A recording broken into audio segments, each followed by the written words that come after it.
नमस्कार, सत श्री अकाल, जय Hind. Welcome to insightful knowledge. मैं हूं कमांडर संदीप धवन।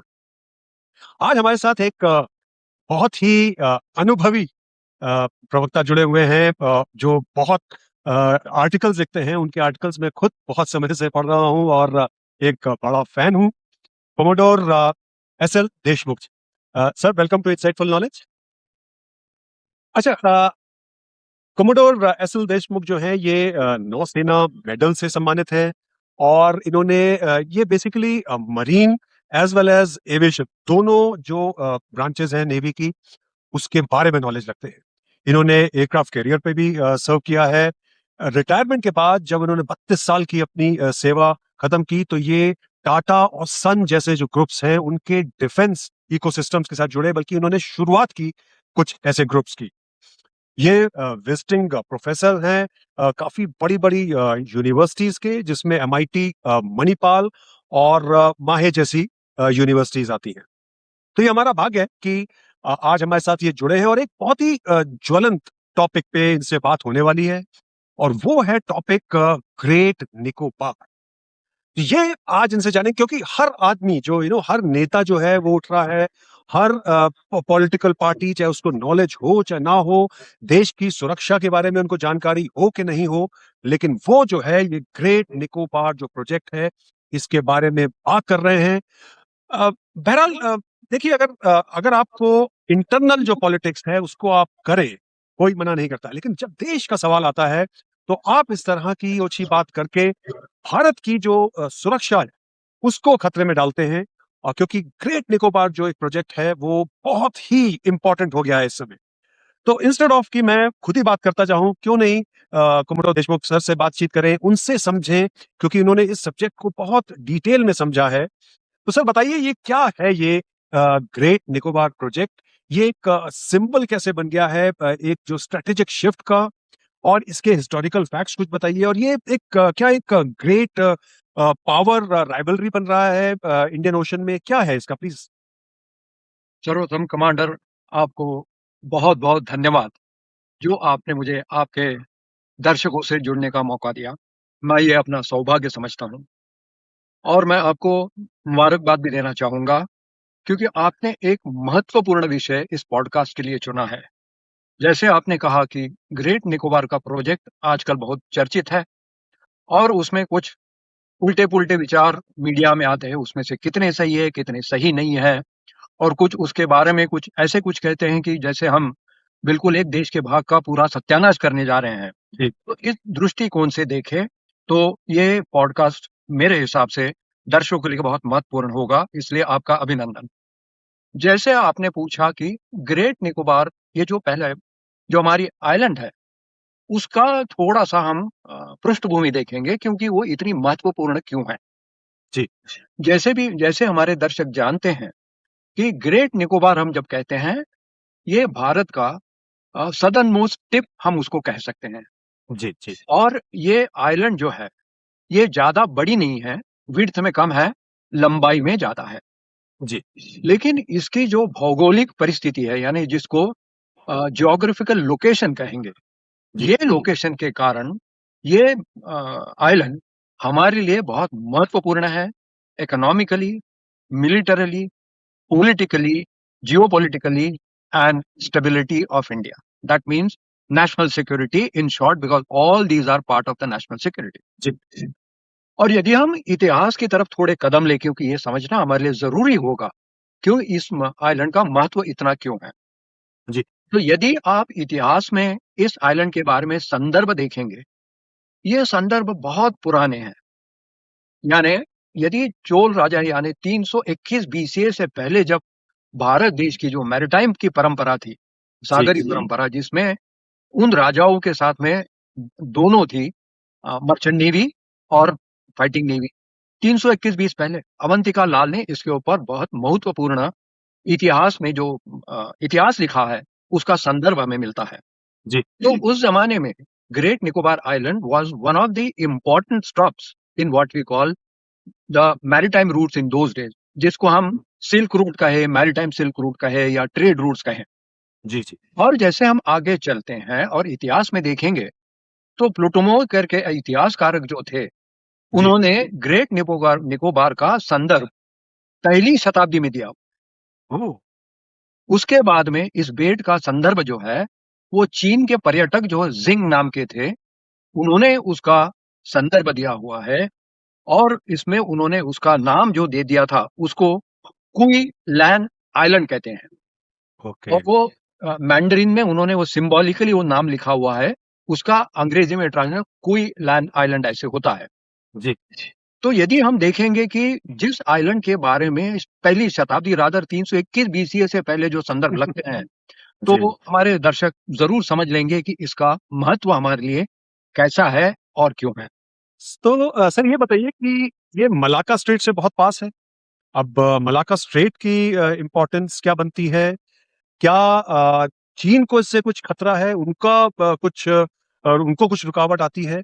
तो ये ग्रेट निकोबार की जो लोकेशन है मलाक्का स्ट्रेट के पास, इससे क्या पूरे गेम जो प्लान है चाइना का, उससे क्या उनको इफ़ेक्ट होता है? ये बड़ा महत्वपूर्ण प्रश्न पूछा है आपने और उसके पहले कि हम मलाक्का स्ट्रेट की ओर चलें, जी, तो इसका एक और इतिहास जो अभी नज़दीकी में आता है, उसको यदि समझ बिल्कुल। लेंगे तो मलाक्का स्ट्रेट का इतिहास में यानी इस प्रश्न का उत्तर हमें उसमें मिल जाएगा।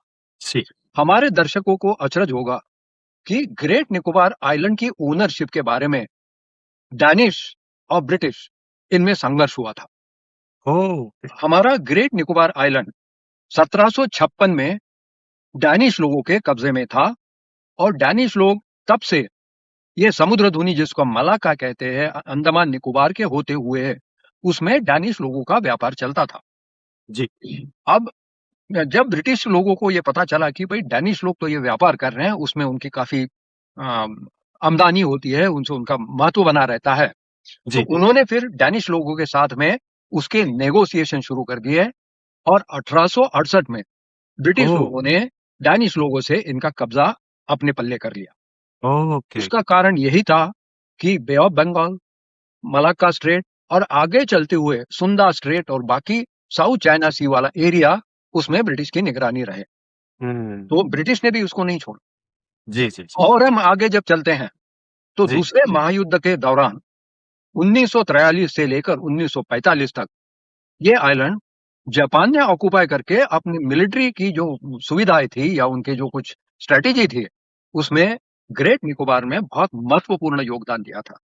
अब आप बताइए 1756 से लेके 1945 तक यदि इस आइलैंड में सारे फॉरेनर लोगों का यदि कब्ज़ा रहा है और उनकी आँख उस पर रही है, तो उसका महत्व क्या होगा? बहुत ये तो हम सहज मन बहुत से इम्पोर्टेंट समझ पॉइंट सकते बताया हैं। सर आपने। बहुत इम्पोर्टेंट पॉइंट बताया। तो तो अब ये इसीलिए हाँ, हाँ, बोलिए। चीन चीन के संदर्भ में बताइए कि क्या एक तो इसकी लोकेशन से हम कैसे मलाक्का स्ट्रेट को अफेक्ट कर सकते हैं? चीन को क्या इससे नुकसान है अगर वहाँ पे हम क्या आपको ये भी लगता है कि चीन जो है ये जितने भी भारत में इसके ऊपर वक्तव्य आ रहे हैं, चीन उसके पीछे हो सकता है क्योंकि उनको घाटा है अगर भारत वहाँ पे अपनी सैन्य शक्ति बढ़ा लेगा ग्रेट निकोबार में? अ, हमें ये समझना होगा हम पहले अपना खुद का उदाहरण यदि लें, जी, तो स्ट्रेट ऑफ हॉर्मोज़ हमसे काफ़ी दूर है, जी, लेकिन वो हॉर्मोज़ की जो खाड़ी है या स्ट्रेट है, वो बंद हो गई, तो भारत के लिए sulphur, pharma, oil, natural gas, fertilisers आप चीज़ बताइए, ये सारी इंडस्ट्री को तकलीफ़ हो रही है। बिल्कुल, बिल्कुल। तो इसका मतलब है कि ये जग जब ग्लोबल विलेज बन गया है, तो कहीं कोई छोटी-सी छुट-पुट हो जाए या कुछ हो जाए, उसके बड़े गंभीर परिणाम हमारी इकोनॉमी पर हो सकते हैं, मिलिट्री सिक्योरिटी पर हो सकते हैं। जी, जी, अब हमारा तकरीबन 40% ऑयल, 50% ऑयल होर्मुज़ से निकलता है। तो उसके कितने गंभीर परिणाम हम पर हुए हैं, ये हम सब जी, जानते हैं। जी, जी, अब चीन की ओवरऑल यदि व्यापारी क्षमता हम देखें, तो तकरीबन 50 से 60% उसका हिस्सा मलाक्का स्ट्रेट से बाहर निकलता है।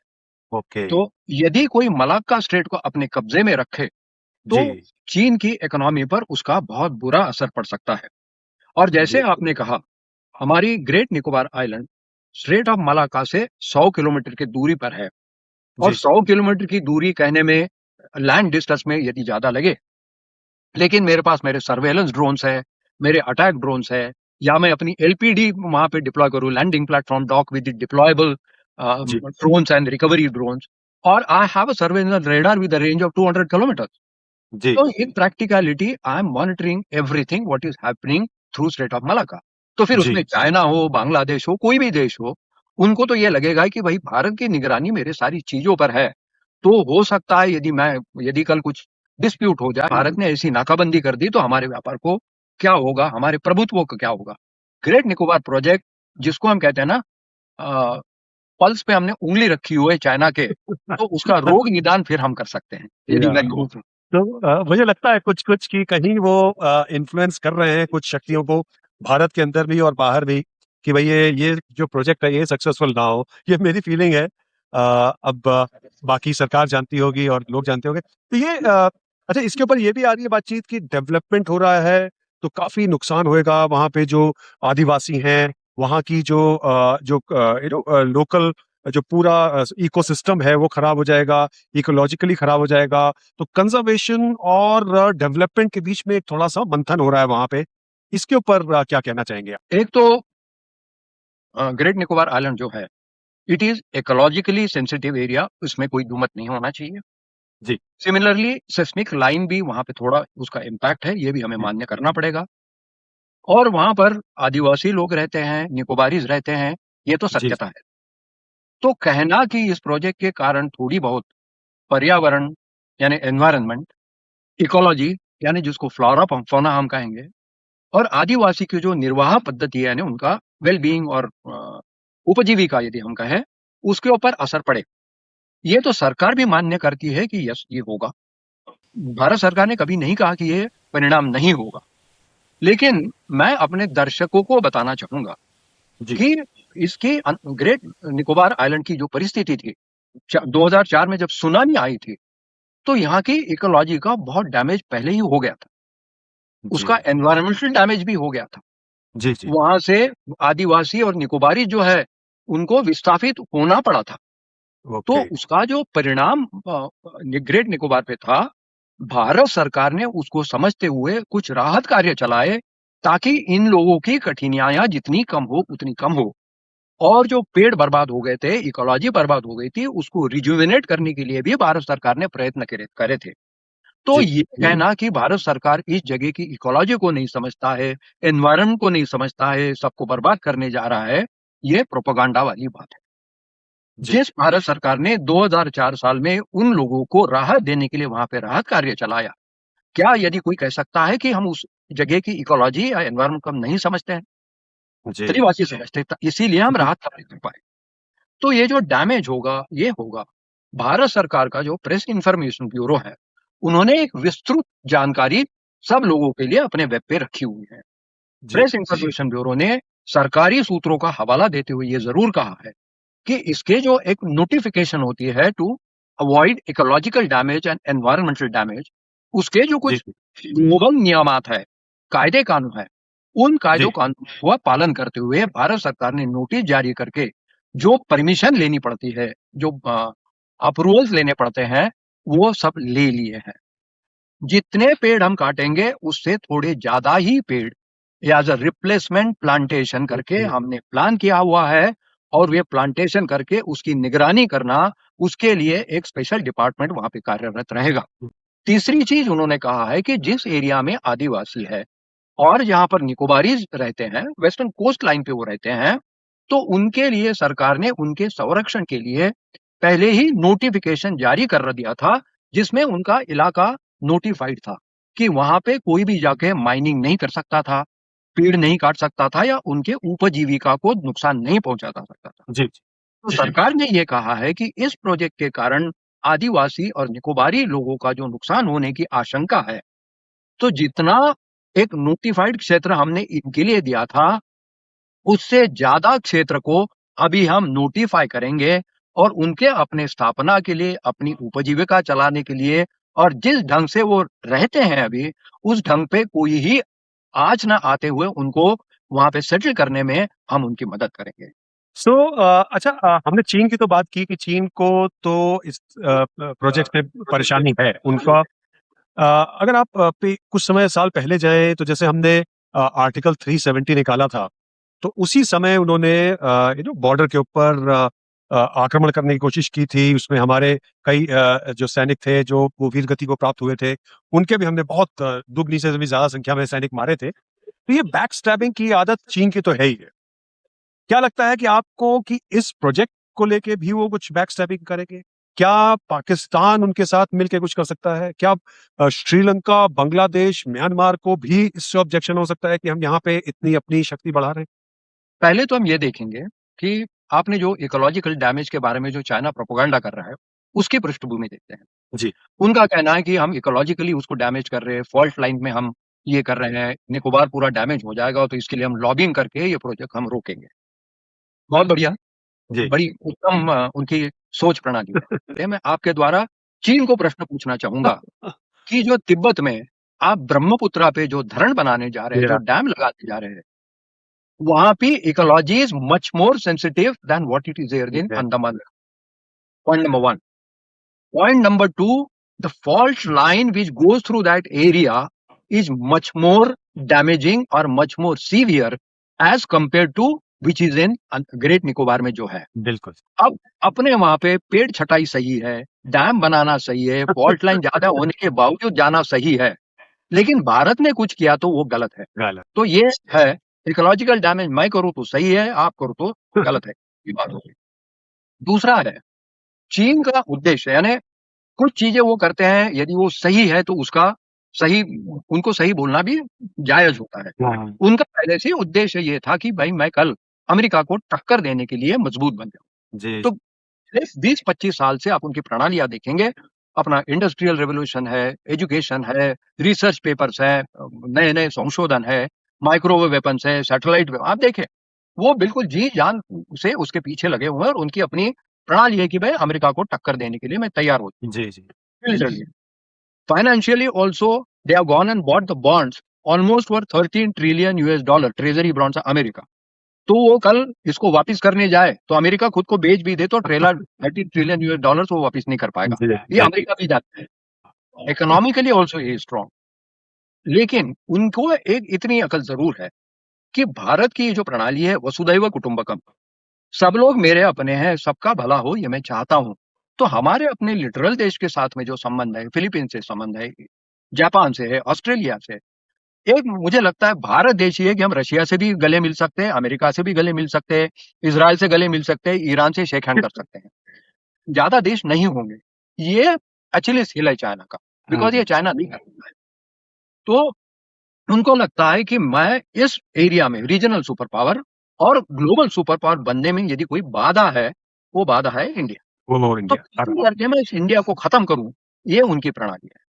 तो ये चाइना को हजम होना बहुत मुश्किल है। तो वो क्या करेंगे, डायरेक्टली आपसे तो झगड़ा नहीं करेंगे, डायरेक्टली युद्ध आपसे नहीं करेंगे, हुँ, because the cost of war is not going to be acceptable to China. We have ensured that cost of war will be pretty heavy for him. That's so right. What if he will try pressurising, for example Bhutan.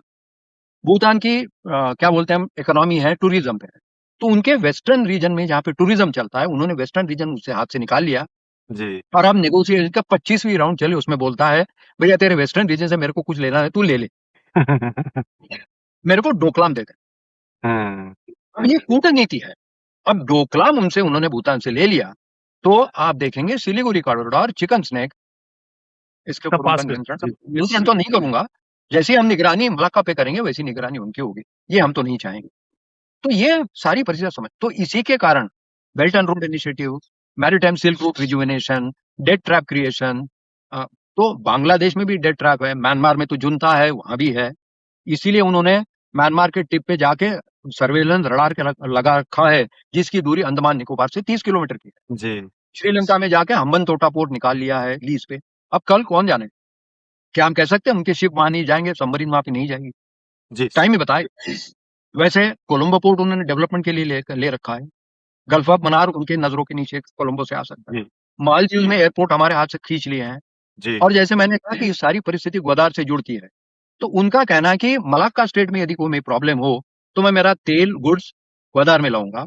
और Gwadar port के बाजू में जो तटबंदी उन्होंने बना के रखी है, वहां पे पाकिस्तानी नहीं जा सकता, या तो पाकिस्तानी को वहां जवाब नहीं मिल सकता। जी, जी, अब ये माल वहां पे उतरेगा और रोड से अतोबाबाद होके काराकोरम हाईवे से होके लासा तक के वो अपना माल ले जाने की कोशिश करेंगे। लेकिन आसान तो है नहीं, मलाक्का का इम्पोर्टेंस उनके लिए जरूर रहेगा।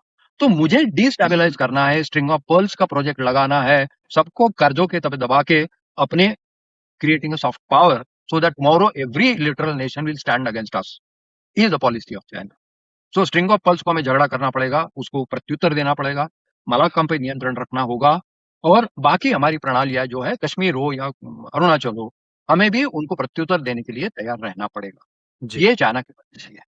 ये प्रोजेक्ट कहाँ देखते हैं सर, ये अगले 10 से 15 साल में ये ग्रेट निकोबार प्रोजेक्ट जो है ये कैसे उभर के आएगा? गलाथिया बे और वहां पे जो नया जो रनवे बना है उसका एक्सटेंशन होएगा, फाइटर एयरक्राफ्ट और बहुत सारे प्लान्स हैं वहां पे, कमर्शियल अलग होगा, मिलिट्री अलग होगा, तो कैसे देखते हैं आप इसको? मैं तो ये कहूंगा कि भारत सरकार में इसकी जो एक ढांचा बनाया है कि ये प्रोजेक्ट कैसे होगा, जी। इसमें एक्सपर्ट्स की ओपिनियन ली गई है, सारे एरिया का अ, एक अभ्यास किया गया है, और उसमें क्या होना चाहिए ये लॉजिकली उसमें डिसाइड किया गया है। It's not a knee jerk reaction कि मैं ये वहां कर दूं, वो वहां कर दूं। इन्होंने पहले कहा कि ग्रेट निकोबार में यदि मुझे कुछ चाहिए, तो पहली चीज है कि मेरी जो मैरीटाइम ट्रेड रूट्स है उसके ऊपर मेरा नियंत्रण होना चाहिए। जी। आज जब हम ट्रांसशिपमेंट की बात करते हैं हमारे ट्रेड की, या तो सिंगापुर है, मलेशिया है, अब जी। ट्रांसशिपमेंट हो तो टाइम लगता है, पैसा भी लगता है। तो first what we are going to develop is a international container terminal जो आएगा विद 14.1 TMU की उसकी कैपेसिटी होगी, which is huge capacity. Yes. Once this terminal is commission, जी। जी। India's dependence on other foreign ports for transshipment of the goods will come down. उसकी cost कम हो जाएगी। And if our port transshipment port बन cheaper as compare to other, obviously the trade handling capacity in that area will much more. बिल्कुल। अब trade जब उसमें handling बढ़ेगा, पोर्ट आएगा, it generate job for the local people, it economy को बढ़ावा देगा। यदि हम टर्मिनल बनाते हैं तो जी। टर्मिनल से टर्मिनल नहीं होता, एंसिलरी उसके आजू बाजू में आ बिल्कुल। जाए, बिल्कुल। ट्रांसपोर्टेशन है, खाने पीने की चीजें है, everything will automatically develop. So the first terminal will give an economic boost to Greater Nicobar.